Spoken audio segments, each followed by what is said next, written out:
Hello hi dears welcome back to my YouTube channel. ಇನ್ನು ಯಾರೆಲ್ಲ ನನ್ನ ಚಾನಲ್ನ ಸಬ್ಸ್ಕ್ರೈಬ್ ಮಾಡಿಲ್ಲ ಸಬ್ಸ್ಕ್ರೈಬ್ ಮಾಡ್ಕೊಳ್ಳೋದನ್ನು ಮರಿಬೇಡಿ. ಹಾಗೆ ಕತೆ ಹೇಗೆ ಬರ್ತಾ ಇದೆ ಅಂತ ಕಮೆಂಟ್ ಮಾಡಿ. ಸೊ ಇದು ನಿನ್ನೆ ಕಂಟಿನ್ಯೂಷನ್ ವಿಡಿಯೋ ಆಗಿರುತ್ತೆ, ಬನ್ನಿ ನೋಡೋಣ. ರಣಧೀರ್ನ ತೀಕ್ಷ್ಣವಾದ ನೋಟ ನೇರವಾಗಿ ಸಾವೇರಿಯನ್ನು ತಾಕ್ತಿತ್ತು. ಅವನ ಆ ದೃಷ್ಟಿಯನ್ನು ತಾಳಲಾರ್ದೆ ಸಾವೇರಿ ಕೋಪದಿಂದ ಅವನತ್ತ ಕಣ್ಣು ಕಿರಿಕಿರಿ ಮಾಡ್ತಾ ನೋಡಿದ್ಲು. ಆದರೆ ಅವಳ ಕೋಪವನ್ನು ಕಿಂಚಿತ್ತು ಲೆಕ್ಕಿಸಿದ ರಣಧೀರ್ ತುಟಿಗಳ ಮೇಲೆ ಸಣ್ಣ ನಗುವನ್ನು ಹೊತ್ತು ಅವಳನ್ನೇ ದಿಟ್ಟಿಸ್ತಿದ್ದ. ನನ್ನನ್ನು ಡಿಸ್ಟರ್ಬ್ ಮಾಡಲ್ಲ ಅಂತ ಹೇಳಿ ಹೀಗೆ ನೋಡ್ತಾ ಇದ್ರೆ ನಾನು ಎಲ್ಲ ಕೆಲಸ ಯಾವಾಗ ಮಾಡೋದು ಅಂತ ಸಾವೇರಿ ಗಂಭೀರವಾಗಿ ಪ್ರಶ್ನಿಸಿದ್ಲು. ಪ್ರೆಸೆಂಟ್ ಕೆಲಸವೇನೂ ಇಲ್ವಲ್ಲ ಸಾವಿ, ಅದಕ್ಕೆ ಡಿಸ್ಟರ್ಬ್ ಮಾಡ್ತಿದ್ದೀನಿ ಅಂತ ಮುಖವನ್ನು ಗಂಭೀರವಾಗಿ ಇಟ್ಕೊಂಡೇ ತನ್ನ ಮಾತುಗಳಲ್ಲಿ ತುಂಟತನ ಪ್ರದರ್ಶಿಸ್ತಾ ರಣಧೀರ್. ನನ್ನ ಹೆಸರು ಸಾವೇರಿ. ಸಾವಿ ಅಂತ ಕರೆಯೋಕೆ ನೀವೇನು ನನಗೆ ಸ್ಪೆಷಲ್ ಪರ್ಸನ್ ಅಲ್ಲ, ಸೊ ನನ್ನನ್ನು ಹಾಕಿ ಕರಿಬೇಡಿ ಅಂತ ಸಿಟ್ಟಿನಿಂದ ಮುಖನ ಪಕ್ಕಕ್ಕೆ ತಿರುಗಿಸ್ಕೊಂಡ್ಳು. ಆದರೆ ನನಗೆ ನೀನು ತುಂಬ ಸ್ಪೆಷಲ್ ಮತ್ತು ಯುನೀಕ್, ಅದಕ್ಕೆ ನಾನು ಹಾಗೆ ಕರಿತೀನಿ ಅಂತೂ. ಅದು ಕೂಡ ನೀನು ಒಬ್ಬಳೇ ಇದ್ದಾಗ ಮಾತ್ರ. 4 ಜನರ ಮಧ್ಯೆ ಹೇಗಿರಬೇಕು ಅಂತ ನನಗೆ ಗೊತ್ತು ಅಂದ ರಣಧೀರ್. ಅವನ ಮಾತಿಗೆ ಸಾವೇರಿ ಅಸಹನೆಯಿಂದ ಕಿರಿಚ್ತಾ, 4 ಜನರ ಮಧ್ಯೆ ಮಾತ್ರ ಅಲ್ಲ, 4 ಗೋಡೆಗಳ ಮಧ್ಯೆ ಕೂಡ ಹೇಗಿರಬೇಕು ಅಂತ ನಿಮಗೆ ಗೊತ್ತಿದ್ರೆ ಚೆನ್ನಾಗಿರ್ತಿತ್ತು. ಆಗ ನನ್ನ ಲೈಫ್ ಈಗ ಹಾಳಾಗ್ತಾ ಇರಲಿಲ್ಲ. ನೀವು ನನಗಾಗಿ ಇಷ್ಟೆಲ್ಲ ಮಾಡಬೇಕಾದ ಅಗತ್ಯವೂ ಇರ್ತಿರಲಿಲ್ಲ ಎಂದ್ಲು. ನೀನು ಏನೇ ಅಂದರೂ ನಾನು ಬೇಕಂತಲೇ ಹಾಗೆ ಮಾಡಲಿಲ್ಲ, ಅದು ಸಂಪೂರ್ಣವಾಗಿ ನನ್ನ ನಿಯಂತ್ರಣದಲ್ಲಿಲ್ಲದ ಪರಿಸ್ಥಿತಿ ಅಂತ ರಣಧೀರ್ ಸಮರ್ಥಿಸ್ಕೊಳ್ಳೋದಕ್ಕೆ ಪ್ರಯತ್ನಿಸ್ದ. ನಿಮ್ಮಂಥವ್ರಿಗೆ ಕಂಟ್ರೋಲ್ ಎಲ್ಲಿರುತ್ತೆ ಬಿಡಿ, ಹುಡುಗಿ ಕಂಡ್ರೆ ಸಾಕು ಮೈಯಲ್ಲಿ ಆಸೆ ಹಾಗೆ ಹತೋಟಿ ತಪ್ತದೆ ಅಂತ ಅವಳು ಹೀಯಾಳಿಸಿದ್ಲು. ಆದರೆ ರಣಧೀರ್ ಏನು ಮಾತಾಡದೆ ಸುಮ್ಮನೆ ನಗ್ತಾ ಅವಳನ್ನೇ ನೋಡ್ತಾ ನಿಂತಿದ್ದ. ಅವನೇನಾದರೂ ಮರು ಮಾತಾಡಿದರೆ ತಾನು ಎದುರಿಟ್ಕೊಟ್ಟು ತನ್ನ ಕಸಿಯನ್ನು ತೀರಿಸ್ಕೊಳ್ಬೋದು ಅಂದ್ಕೊಂಡಿದ್ದ ಸಾವೇರಿಗೆ ಅವನ ಮೌನ ಮತ್ತಷ್ಟು ಉರಿ ತರಿಸ್ತು. ಕೆಲಸ ಇಲ್ದಿದ್ರೆ ನಾನು ಮನೆಗೆ ಹೊರಡ್ತೇನೆ ಅಂತ ಬೇಸರದಿಂದ ಹೇಳಿದ್ಲು. ಫಸ್ಟ್ ಲಂಚ್ ಮಾಡು, ಆಮೇಲೆ ಹೋಗುವೆ ಅಂತ ರಣಧೀರ್ ಕೂಲಾಗಿ ಹೇಳ್ದ. ನನಗೇನು ಬೇಡ, ನಿಮ್ಮ ಮುಖ ನೋಡ್ತಾ ನಾನು ಊಟ ಮಾಡಲಾರೆ. ಹಾಗಾದರೆ ನಿನ್ನ ಮನೆಗೆ ಹೋಗೋದಕ್ಕೆ ಸಾಧ್ಯವಿಲ್ಲ, ನಾನು ಕಳಿಸೋದೂ ಇಲ್ಲ ಅಂತ ರಣಧೀರ್ ಖಡಾಖಂಡಿತವಾಗಿ ಹೇಳ್ದ. ಏನಿದು ನಿಮ್ಮ ದೌರ್ಜನ್ಯ? ನನ್ನ ಹೊಟ್ಟೆ, ನನ್ನ ಹಸಿವು, ನನ್ನ ಇಷ್ಟ, ನಾನು ತಿಂತೇನೋ ಅಥವಾ ಬಿಡ್ತೇನೋ, ನಿಮ್ಗೆ ಯಾಕೆ ಅಂತ ಕೋಪದಿಂದ ತನ್ನ ಸಿಟ್ಟಿನಿಂದ ಮೇಲಕ್ಕೆದ್ಲು. ಅವನತ್ತ ಕಿರುಚಿದ್ಲು. ಸಾವೇರಿ ಕೋಪದಿಂದ ತನ್ನ ಹ್ಯಾಂಡ್ ಬ್ಯಾಗ್ ಎತ್ಕೊಂಡ್ಳು. ಅವಳು ಹೊರಡೋದಕ್ಕೆ ಅನುವಾಗೋದನ್ನು ಕಂಡ ರಣಧೀರ್ ನಗ್ತಾ ಎದ್ದು ನಿಂತು, ನನ್ನನ್ನು ದಾಟಿ ನೀನು ಹೋಗೋದಕ್ಕೆ ಸಾಧ್ಯವಿಲ್ಲ ಸಾವಿ, ಬೇಕಿದ್ರೆ ಚೆಕ್ ಮಾಡ್ಕೊ ಅಂದ. ಅವನನ್ನು ತೀಕ್ಷ್ಣವಾಗಿ ನೋಡ್ತಾ ಸಾವೇರಿ ವೇಗವಾಗಿ ಹೋಗಿ ಬಾಗಿಲು ತೆರೆಯೋದಕ್ಕೆ ಪ್ರಯತ್ನಿಸಿದ್ಲು. ಆದರೆ ಬಾಗಿಲು ಲಾಕ್ ಆಗಿತ್ತು. ಅವಳಿಗೆ ಆಕ್ರೋಶ ತಡೆಯಲಾಗಲಿಲ್ಲ. ಲಾಕ್ ತೆಗೀರಿ ಅಂತ ಅವನ ಮೇಲೆ ಕಿರ್ಚಿದ್ಲು. ರಣಧೀರ್ ಶಾಂತವಾಗಿ ಅವಳ ಬ್ಯಾಗ್ನಿಂದ ಲಂಚ್ ಬಾಕ್ಸ್ ತೆಗೆದು ಓಪನ್ ಮಾಡ್ತಾ, ಊಟ ಮುಗಿಸು, ಆಮೇಲೆ ಬಾಗಿಲು ತೆರಿತೀನಿ ಅಂತ ಪ್ರೀತಿಯಿಂದ ಹೇಳ್ದ. ಅವನ ಆ ಅತಿಶಯದ ಪ್ರೀತಿ ಅವಳ ಸಿಟ್ಟನ್ನು ಮತ್ತಷ್ಟು ಹೆಚ್ಚಿಸ್ತು.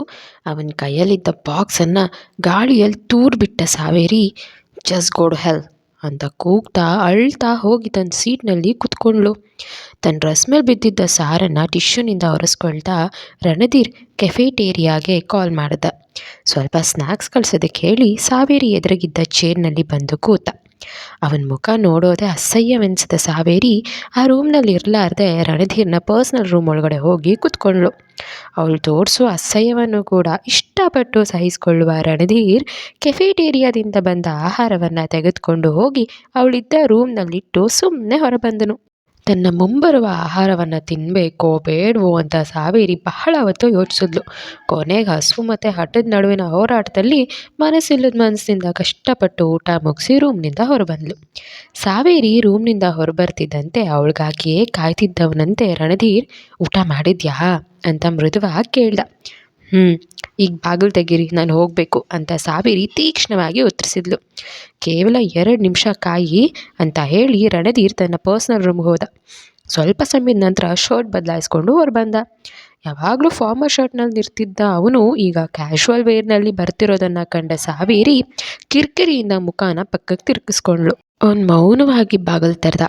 ನಡಿ ಹೋಗೋಣ ಅಂತ ಅವಳ ಹಿಂದೆ ನಡೀತಾ ಪಾರ್ಕಿಂಗಿಗೆ ಬಂದ. ತನ್ನನ್ನು ಬೆಳಗ್ಗೆ ಕರೆತಂದ ಕಾರ್ ಎಲ್ಲಿದೆ ಅಂತ ಸುತ್ತಲೂ ಹುಡುಕ್ತಾ ಸಾವೇರಿ, ಡ್ರೈವರ್ ಬಂದರೆ ನಾನೇ ಹೋಗ್ತೀನಿ, ನನಗಾಗಿ ನೀವೇನು ಬಾಡಿಗಾರ್ಡ್ ಡ್ಯೂಟಿ ಮಾಡಬೇಕಾದ ಅಗತ್ಯವಿಲ್ಲ ಅಂದ್ಲು. ಡ್ರೈವರ್ ಬೇರೆ ಕೆಲಸದ ಮೇಲೆ ಹೋಗಿದ್ದಾನೆ, ನಾನೇ ನಿನ್ನನ್ನು ಬಿಡ್ತೀನಿ ಬಾ ಅಂತ ರಣಧೀರ್ ತನ್ನ ಕಾರನ್ನು ಅನ್ಲಾಕ್ ಮಾಡ್ದ. ಸಾವೇರಿಗೆ ಅವನ ಮೇಲೆ ಮತ್ತೆ ಸಿಟ್ಟು ನೆತ್ತಿಗೇರ್ತು. ಈಗ ಮತ್ತೆ ಎಲ್ಲಿ ಕರ್ಕೊಂಡು ಹೋಗಿ ಇನ್ನೇನು ಮಾಡಬೇಕಂತ ಈ ಪ್ಲ್ಯಾನ್ ಅಂತ ಆಕ್ರೋಶದಿಂದ ಕಿರ್ಚಿದ್ಲು. ಅವಳ ಮಾತಿಗೆ ರಣಧೀರ್ ಸಣ್ಣಗೆ ನಗ್ತಾ, ಇನ್ನೇನು ಮಾಡೋದಕ್ಕೆ ಬಾಕಿ ಇದೆ ಅಂತ ಸಾವಿ ಅಂತ ಮರು ಪ್ರಶ್ನೆ ಹಾಕ್ದ. ಅವನ ಆ ಪ್ರಶ್ನೆಯಲ್ಲಿದ್ದ ಅರ್ಥ ಅವಳನ್ನು ಮತ್ತಷ್ಟು ಮೌನಕ್ಕೆ ತಳ್ತು. ಅವನ ನಗು ಸಾವೇರಿ ಮೈಗೆ ಕಾರ ಸವರದಂತೆ ಉರಿ ತರಿಸ್ತು. ಅಸಹನೆಯಿಂದ ವೇಗವಾಗಿ ಹೋಗಿ ಕಾರಿನ ಹಿಂಬದಿ ಸೀಟ್ನಲ್ಲಿ ಕೂತ್ಕೊಂಡ್ಳು. ರಣಧೀರ್ ಮೌನವಾಗಿ ಡ್ರೈವಿಂಗ್ ಸೀಟ್ನಲ್ಲಿ ಬಂದು ಕೂತ. ನಂತರ ಅವಳತ್ತ ತಿರುಗಿ, ನಾನು ನಿನ್ನ ಡ್ರೈವರ್ ಅಲ್ಲ ಸಾವಿ, ಮುಂದ್ಗಡೆ ಬಂದು ಕೂತ್ಕೋ ಅಂತ ಪ್ರೀತಿಯಿಂದ ಕರೆದ. ಇಲ್ಲ, ನಾನು ಬರಲ್ಲ, ನಿನ್ನ ಪಕ್ಕದಲ್ಲಿ ನಾನು ಕೂರೋದಿಲ್ಲ ಅಂತ ಹಠ ಹಿಡಿದ್ಲು ಸಾವೇರಿ. ನನ್ನ ಪಕ್ಕದ ಈ ಜಾಗ ನಿನಗಾಗಿಯೇ ಮೀಸಲು, ನೀನು ಮುಂದೆ ಬರ್ತಿದ್ರೆ ಈ ಕಾರಿಲ್ಲಿಂದ ಕದಲೋದಿಲ್ಲ ಅಂತ ರಣಧೀರ್ ಕಾರಿನ ಬಾಗಿಲುಗಳನ್ನು ಲಾಕ್ ಮಾಡಿ AC ಆನ್ ಮಾಡ್ದ. ಅವನು ಮಾಡ್ತಿರೋ ಪ್ರತಿಯೊಂದು ಕೆಲಸವೂ ಸಾವೇರಿಯ ಕೋಪವನ್ನು ನೆತ್ತಿಗೇರಿಸ್ತಿತ್ತು.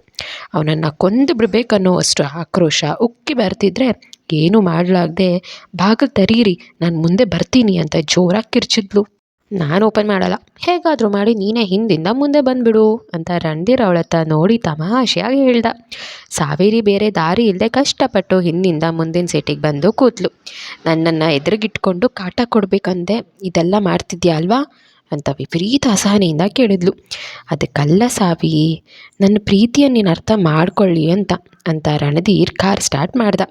ಸಾವೇರಿ ಅವನತ್ತ ಕಿಡಿಕಾರ್ತಾ, ನಿನ್ನನ್ನು ಮತ್ತು ನಿನ್ನ ಪ್ರೀತಿನ ನಾನು ಎಂದಿಗೂ ಅರ್ಥ ಮಾಡ್ಕೊಳ್ಳೋದಿಲ್ಲ, ಐ ಹೇಟ್ ಯು ಅಂತ ಕಠೋರವಾಗಿ ಹೇಳಿದ್ಲು. ಸಾವೇರಿ ಕೈಯನ್ನು ತನ್ನ ಕೈಯೊಳಗೆ ಮೃದುವಾಗಿ ತೆಗೆದುಕೊಳ್ತಾ, ನನ್ನ ಸ್ಪರ್ಶ ನಿನಗೆ ತಿಳಿತಿದೆ ಅಲ್ವಾ, ನೀನು ಏನನ್ನೂ ಮರ್ತಿಲ್ಲ ತಾನೇ ಸಾವಿ ಅಂತ ರಣಧೀರ್ ಅರ್ಥವಾಗಿ ಕೇಳಿದನು. ಅವನ ಹಿಡಿತದಲ್ಲಿರೋ ತನ್ನ ಕೈಯನ್ನು ನೋಡ್ತಿದ್ದಂತೆ ಸಾವೇರಿಗೆ ಹಳೆ ಗಾಯ ಮತ್ತೆ ಕೆದಕ್ದಂತಾಯಿತು. ತನ್ನ ಬದುಕು ಸರ್ವನಾಶವಾದ ಆ ಕರಾಳ ರಾತ್ರಿ ಕಣ್ಮುಂದೆ ಬಂದು ನಿಂತಿತು. ಆಕ್ರೋಶ ತಡೀಲಾರದೆ ಅವನ ಕೈಯನ್ನು ಗಟ್ಟಿಯಾಗಿ ಹಿಡಿದು ರಕ್ತ ಬರುವಂತೆ ಕಚ್ಚಿದ್ಲು. ಹೌದು, ನಾನು ಮರ್ತಿಲ್ಲ, ಮರೆಯೋದಕ್ಕೆ ಸಾಧ್ಯವೂ ಇಲ್ಲ, ನಿನ್ನಿಂದಲೇ ನನ್ನ ಜೀವನ ತಲೆ ಕೆಳಗಾಗಿರೋದು, ನಾನು ಅದನ್ನು ಹೇಗೆ ತಾನೇ ಮರೀಲಿ ಅಂತ ಕಿರುಚ್ತಾ ಅವನ ಕೈಯನ್ನು ದೂರ ತಳ್ಳಿದ್ಲು. ಸಾವೇರಿಯ ಹಲ್ಲುಗಳು ಆಳವಾಗಿ ಇಳಿದು ರಕ್ತ ಸುರಿತಿದ್ದ ತನ್ನ ಕೈಯನ್ನು ನೋಡಿ ರಣಧೀರ್ ಸುಮ್ಮನೆ ನಕ್ಕ. ಹೀಗೆ ಕಚ್ಚೋದ್ರಿಂದಲೇ ನಿನ್ನ ಕೋಪ ಕಡಿಮೆ ಆಗುತ್ತೆ ಅನ್ನೋದಾದರೆ ಹೇಳು, ಎಷ್ಟು ಹೊತ್ತು ಬೇಕಾದರೂ ಕಚ್ಚು ಅಂತ ಅವಳು ಗಾಯಗೊಳಿಸಿದ ಜಾಗನ ತನ್ನ ಬ್ಯಾಗ್ ಇಟ್ಕೊಂಡು ರಕ್ತ ನಿಲ್ಲುವವರೆಗೂ ಹಾಗೆ ಇಟ್ಕೊಂಡ. ತಾನು ಕಚ್ಚಿದ ಎಂಜಲಾದ ಕೈಯನ್ನು ಅವನು ಹಾಗೆ ಮಾಡ್ತಿರೋದನ್ನು ಕಂಡು ಸಾವಿರಿಗೆ ಅಸಹ್ಯವಾಯಿತು. ಕೋಪದಿಂದ ಮುಖನ ಪಕ್ಕಕ್ಕೆ ತಿರುಗಿಸಿ ರಸ್ತೆ ಎತ್ತ ನೋಡ್ತಾ ಕೂತ್ಲು. ಯಾಕೆ ಸುಮ್ಮನಿದ್ಯಾ, ಏನಾದರೂ ಮಾತಾಡು ಸಾವಿ ಅಂತ ರಣಧೀರ್ ಲಾಲನೆಯಿಂದ ಕೇಳ್ದ. ಇನ್ನೊಂದು ಬಾರಿ ನನ್ನನ್ನು ಸಾವಿ ಅಂತ ಕರೆದ್ರೆ ನಿನ್ನನ್ನು ಕೊಂದುಬಿಡ್ತೀನಿ ಅಂತ ಸಾವೇರಿ ಎಚ್ಚರಿಸಿದ್ಲು. ಅದಕ್ಕೆ ರಣಧೀರ್ ಸವಾಲೆಂಬಂತೆ, ನಾನು ಹಾಗೆ ಕರೀತೇನೆ, ಕೊಲ್ತ್ಯಾ ಅಥವಾ ಮುತ್ತು ಕೊಡ್ತೀಯೋ ಅದು ನಿನ್ನಿಷ್ಟ ಅಂತ ಗಹನವಾಗಿ ನುಡ್ದ. ನಿನಗೆ ಸ್ವಲ್ಪನೂ ನಾಚಿಕೆ ಆಗೋದಿಲ್ವಾ, ನನಗೆ ಎಷ್ಟೇ ಅಂದರೂ ಹಾಗೆ ನಗ್ತಿರ್ತೀಯಾ ಅಂತ ಸಾವೇರಿ ಆಕ್ರೋಶದಿಂದ ಕೇಳಿದ್ಲು. ಅವನ ಮುಖದಲ್ಲಿ ಅದೇ ನಗು. ನಾಚಿಕೆ ಪಡೋದಕ್ಕೆ ನೀನೇನು ನನಗೆ ಈಗಷ್ಟೇ ಪರಿಚಯವಾದ ಹುಡುಗಿ ಅಲ್ಲ, ನನ್ನ ಪ್ರಾಣದಂತಿರೋ ನನ್ನ ಪ್ರೀತಿ ನೀನು, ನಿನ್ನ ಹತ್ರ ನಾಚಿಕೆ ಪಡೋ ಅಗತ್ಯ ನನಗಿಲ್ಲ ಅಂತ ರಣಧೀರ್ ಬಹಳ ಸಹಜವಾಗಿ ಹೇಳ್ದ. ನೀನು ಸುಮ್ಮನೆ ಹಾಗೆ ನಗಬೇಡ, ಆ ನಗು ನೋಡ್ತಿದ್ರೆ ನನ್ನ ಮೈ ಉರಿಯುತ್ತೆ ಅಂತ ಸಾವೇರಿ ಅಸಹನೆಯಿಂದ, ನಾನೇನು ಮಾಡಲಿ ಸಾವಿ, ನಿನ್ನನ್ನು ನೋಡ್ತಿದ್ರೆ ನನಗೆ ತಿಳಿಯದಂತೆ ನನ್ನ ತುಟಿಗಳು ಅರಳ್ತಿವೆ, ಅದಕ್ಕೆ ನಾನು ಏನು ಮಾಡಲಿ ಅಂತ ತುಂಟತನದಿಂದ ಪ್ರಶ್ನಿಸ್ದ ರಣಧೀರ್. ಕೆನ್ನೆಗೆ ಬಾರಿಸಿದ್ರೆ ಆಗ ಆ ನಗು ತಾನಾಗೆ ನಿಂತು ಹೋಗುತ್ತೆ ಅಂತ ಸಾವೇರಿ ಹಲ್ಲು ಕಡಿತಾ ಹೇಳಿದ್ಲು. ನೀನು ಏನು ಮಾಡಿದ್ರು ನನಗೆ ಇಷ್ಟನೇ, ಹೊಡಿತೀನಿ ಅಂದರೆ ಹೇಳು, ಎಲ್ಲಾದರೂ ನಿರ್ಜನವಾದ ಪ್ರದೇಶದಲ್ಲಿ ಕಾರ್ ನಿಲ್ಲಿಸ್ತೀನಿ ಅಂತ ಅವನು ಮತ್ತೆ ಅವಳನ್ನು ಕಾಡಿಸ್ದ.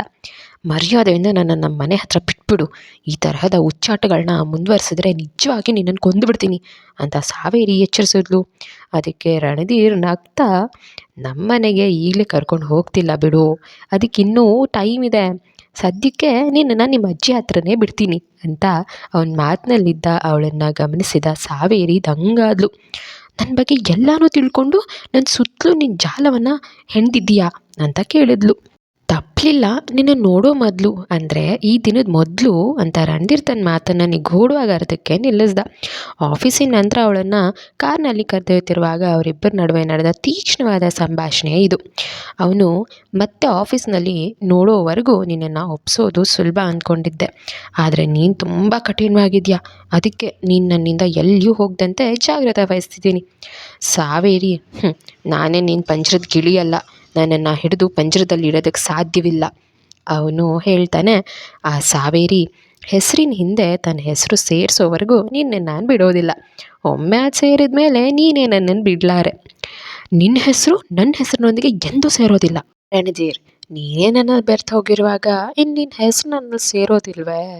ಸಾವೇರಿ ಕೋಪದಿಂದ, ಇನ್ನೊಮ್ಮೆ ಈ ವಿಷಯ ನೆನಪಿಸಿ ಮಾತಾಡಿದ್ರೆ ಈ ಕಾರ್ನಿಂದ ಕೆಳಗೆ ಜಿಗಿದು ಬಿಡ್ತೀನಿ. ಅವನು ಕೂಲಾಗಿ, ಡೋರ್ಸ್ ಕ್ಲೋಸ್ ಆಗಿವೆ, ನೆನಪಿಸ್ಬೇಡ ಅನ್ನೋದಕ್ಕೆ ಅದನ್ನು ಮರೆತರೆ ತಾನೆ. ನಿನಗಿಷ್ಟವಿಲ್ಲದೆ ನಡೆದಿದ್ರು ಅದು ನನ್ನ ಜೀವನದ ಮೋಸ್ಟ್ ಮೆಮೊರೇಬಲ್ ನೈಟ್. ನಿನ್ನೊಂದಿಗೆ ನನ್ನ ಜೀವನ ಆರಂಭವಾಗುತ್ತೆ ಅಂತ ಮಾಡಿದ ರಾತ್ರಿ ಅದು ಸಾವೇರಿ. ಆದರೆ ಅದು ನನ್ನ ಜೀವನದ ಸರ್ವನಾಶ ಮಾಡಿದ ರಾತ್ರಿ ಕೂಡ. ಸಾವೇರಿ ತೀಕ್ಷ್ಣವಾಗಿ ನೋಡ್ತಾ, ಒಪ್ಕೊಳ್ತೀನಿ, ಮದುವೆಗೆ ಮುಂಚೆ ಫಸ್ಟ್ ನೈಟ್ ಅನ್ನೋದು ನಿನಗೆ ಅವಾರ್ಡ್ ಸಿಕ್ತಂತೆ ಅಲ್ವಾ ಅಂತ ವ್ಯಂಗ್ಯವಾಗಿ ಕೇಳ್ತಾಳೆ. ಕಾರ್ನಲ್ಲಿ ಪ್ರಯಾಣ ಮುಂದುವರಿತಿರೋದಕ್ಕೆ ರಣಧೀರ್ ತುಂಟಾಟದ ನಗುವಿನೊಂದಿಗೆ ಮಾತು ಮುಂದುವರಿಸ್ದ. ರಣಧೀರ್, ಸೆಕೆಂಡ್ ನೈಟ್ ಮದುವೆ ಆದಮೇಲೆ ತುಂಬ ಪ್ಲೆಸೆಂಟ್ ಆಗಿರುವಂತೆ ಪ್ಲ್ಯಾನ್ ಮಾಡೋಣ ಸಾವಿ. ಅದನ್ನು ನಿನಗೆ ಮರೆಯಲಾಗದ ನೆನಪನಾಗಿ ಮಾಡ್ತೀನಿ. ಸಾವೇರಿ ಸಿಟ್ಟಿನಿಂದ, ನಿನ್ನ ಜೊತೆ ನನಗೆ ಮದುವೆನಾ? ನಿನ್ನಂತಹ ಗುಣ ನಡತೆ ಇಲ್ದವನ ನಾನು ಎಂದಿಗೂ ಮದುವೆ ಆಗೋದಿಲ್ಲ. ರಣಧೀರ್, ನನ್ನನ್ನು ಬಿಟ್ಟು ಬೇರೆ ಯಾರನ್ನು ಮದುವೆ ಆಗೋದಕ್ಕೆ ನಿನಗೆ ನಾನು ಅವಕಾಶನೇ ಕೊಡೋದಿಲ್ಲ. ಎಷ್ಟು ವರ್ಷಗಳೇ ಕಳೆದ್ರೂ ನಿನ್ನ ಮದುವೆ ನನ್ನ ಜೊತೆಯೇ. ಸಾವೇರಿ, ನಿನಗೆ ಮದುವೆ ಅವಶ್ಯಕತೆಯೂ ಇದೆಯಾ? ಹೇಗಿದ್ದರೂ ನಿನಗೆ ಮೂಡು ಬಂದಾಗ ಹೆಣ್ಮಕ್ಳು ಸಿದ್ಧವಾಗಿರ್ತಾರಲ್ವಾ? ರಣಧೀರ್, ನನಗೆ ಹೆಣ್ಮಕ್ಳು ಬೇಡ, ನನ್ನ ಮಕ್ಳಿಗೆ ತಾಯಿ ಬೇಕು. ಆ ತಾಯಿ ನೀನೇ ಆಗಿರಬೇಕು ಅನ್ನೋದೇ ನನ್ನ ಹಠ. ಸಾವೇರಿ, ಪ್ರತಿಯೊಂದನ್ನು ನೀನು ಅನುಕೂಲವಾಗುವಂತೆ ಬದಲಾಯಿಸ್ಕೊಂಡು ನನಗೆ ಕೋಪ ತರಿಸ್ಬೇಡ. ರಣಧೀರ್, ನೀನು ಕೋಪದಲ್ಲೂ ಸುಂದರವಾಗಿ ಕಾಣ್ತೀಯಾ, ಆದರೆ ಅತಿಯಾಗಿ ಕೋಪ ಮಾಡ್ಕೊಳ್ಬೇಡ. ನಿನಗೆ ತುಂಬ ಸ್ಟ್ರೆಸ್ ಇದೆಯಂತೆ, ಒಂದು 4 ದಿನ ಮನೆಯಲ್ಲೇ ಇದ್ದು ರೆಸ್ಟ್ ತಗೋ ಅಂತ ಹೇಳ್ತಾ ರಣಧೀರ್ ಹಠತ್ತಾಗಿ ಕಾರ್ ನಿಲ್ಲಿಸ್ದ ತನ್ನ ಮನೆ ಮುಂದೆ. ಕಾರ್ ನಿಂತಿರೋದು ನೋಡಿ ಸಾವೇರಿ ಆಶ್ಚರ್ಯದಿಂದ ಕಂಡುಬಿಟ್ಲು. ನನ್ನ ಅಡ್ರೆಸ್ಸು ನಿನಗೆ ಮೊದಲೇ ಗೊತ್ತಿತ್ತಾ ಅಂತ ಕಣ್ಣು ಕೆಂಪಗೆ ಮಾಡಿ ಹೇಳಿದ್ಲು. ಆಗ ರಣಧೀರ್ ಅವಳ ಮುಖವನ್ನು ತನ್ನ 2 ಕೈಗಳಿಂದ ಹಿಡಿದು ಹಣೆ ಮೇಲೆ ಮುತ್ತಿಟ್ಟು, ನಿನ್ನ ಬಗ್ಗೆ ನನಗೆ ಎಲ್ಲನೂ ಗೊತ್ತು. ನಿನ್ನ ಮೈ ಮೇಲಿರೋ ಪುಟ್ಟ ಮಚ್ಚೆಗಳ ಬಗ್ಗೆಯೂ ಸಹ. ನನ್ನ ಬಗ್ಗೆ ಅತಿಯಾಗಿ ಯೋಚಿಸದೆ ರೆಸ್ಟ್ ತಗೋ ಅಂತ ಪ್ರೀತಿಯಿಂದ ಹೇಳ್ದ. ಅವನ ಮಾತಿಗೆ ರೊಚ್ಚಿಗೆದ್ದ ಸಾವೇರಿ ರಣಧೀರ್ ಕೆನ್ನೆಗೆ ಬಾರಿಸಿ, ಇನ್ನೊಮ್ಮೆ ನನ್ನನ್ನು ಮುಟ್ಟಿದ್ರೆ ನಿನ್ನ ಕೊಂದುಬಿಡ್ತೀನಿ ಅಂತ ಕಿರಿಚ್ತಾ ಕಾರಿನ ಬಾಗಿಲು ತೆರೆದು ವೇಗವಾಗಿ ಮನೆಯೊಳಗಡೆ ಹೋಗ್ಬಿಟ್ಲು. ರಣಧೀರ್ ತನ್ನ ಕೆನ್ನೆಯನ್ನು ಸವರ್ತಾ ನಗ್ನಗ್ತಾ, ಕೋಪದಿಂದ ಹೊಡೆದ್ರೂ ನೋವಾಗಲಿಲ್ಲ ಅಂದರೆ ಪ್ರೀತಿಯಿಂದ ಹೊಡೆದ್ರೆ ಮುತ್ತಿಟ್ಟಂತೆ ಅನ್ನಿಸ್ತದೆ ಏನೋ ಅಂತ ತನ್ನಿಷ್ಟಕ್ಕೆ ತಾನೇ ಅಂದ್ಕೊಳ್ತಾ ಕಾರ್ ಸ್ಟಾರ್ಟ್ ಮಾಡ್ದ.